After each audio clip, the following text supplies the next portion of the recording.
Hi, welcome to my thoughts vlog for this week.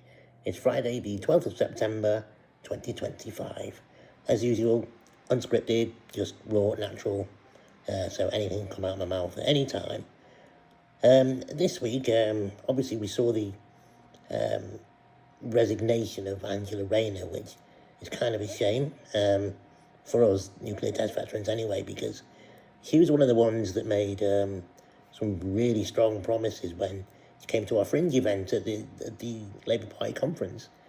And they were very strong promises. So to see her go is a bit of a shame.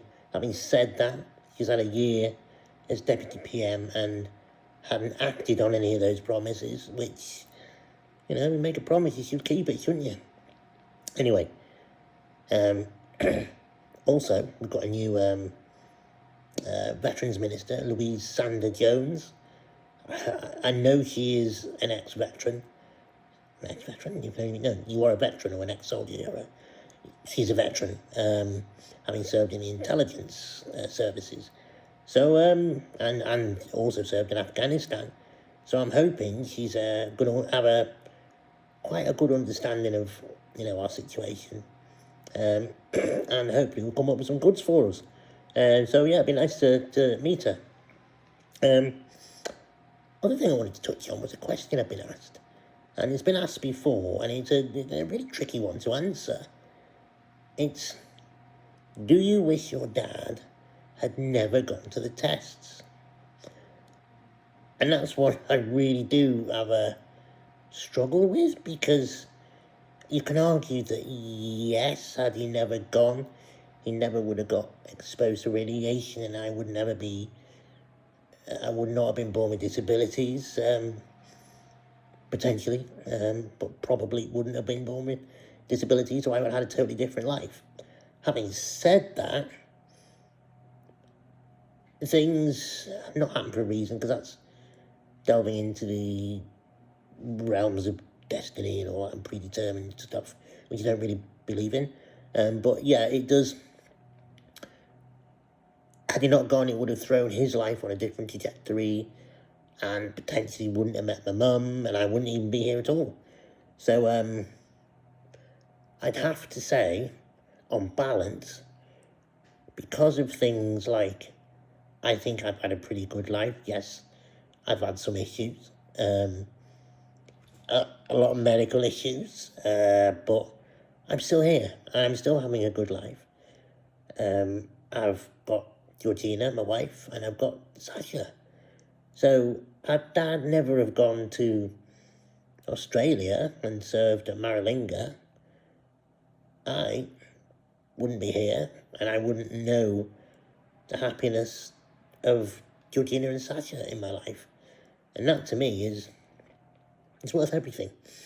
Everything that's gone in the past is, well, comes second, really, doesn't it? I mean, you only have to look at my little family and think it's perfect, it's ideal, and we've got my new house, so yeah, I wouldn't swap it, actually, for anything. So yeah, I don't blame Dad, and I don't wish he hadn't gone. Especially because he didn't get ill. That might be a slightly different question if Dad had died very young, like so many of the men, which is awful. Because then, yes, you would have to say losing your dad at a young age is awful and very sad. So yeah, had I lost Dad at a young age, I would say, yeah, I wish he hadn't have gone. But I didn't. I was very, very fortunate. Not many descendants managed to have their father in their life to the mid-40s. I mean, Dad was 81 when he passed, so I count myself fortunate. I knew my dad, and I knew him for a long time, and we had a great relationship.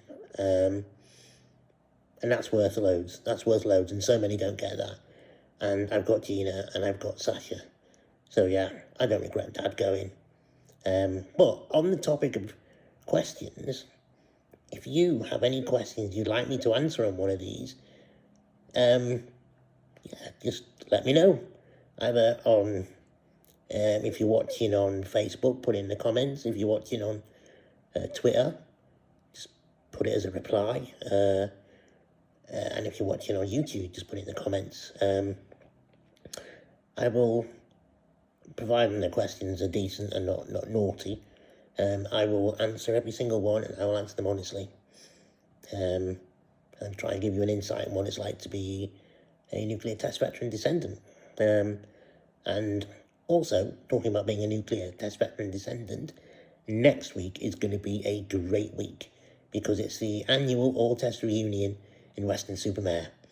So I'm going, as is my mum, and it will be brilliant to catch up with the veterans and the families I know, and also the one, meet some that I haven't met yet.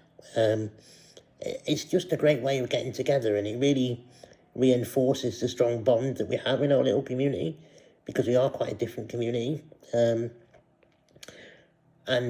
I think it does the veterans good, it does us all good, to be honest, because a lot of it is not the serious business of nuclear tests and all that sort of stuff. A lot of it is just getting together and having fun, and there's things like a quiz night, there's the Kiribati dances, which, wow, you have to see that is brilliant. And, it's social, and it's what we need, because we all understand what each other's going through, and we've all had similar, life experiences. We share a commonality, and that is important, because also reminds you you're not alone, which is what I thought I was, until I found the Facebook groups, which led me to the BNTVA, even though that's now gone, and eventually Lab Rats. Up until then, I was thought, wow, I'm possibly one of the only ones affected by Dad's service, and that just isn't true. There's thousands of us. So, looking forward to next week. If I get a chance to do one of these on Friday, it will... Oh, no, I won't actually, because that's the day we leave. So it'll probably be Saturday next week. But, fear not, I shall speak to you again. So have a great week, because I'm going to. And I will speak to you as soon as I can next week. Okay, thanks a lot. Thanks for watching. Bye-bye.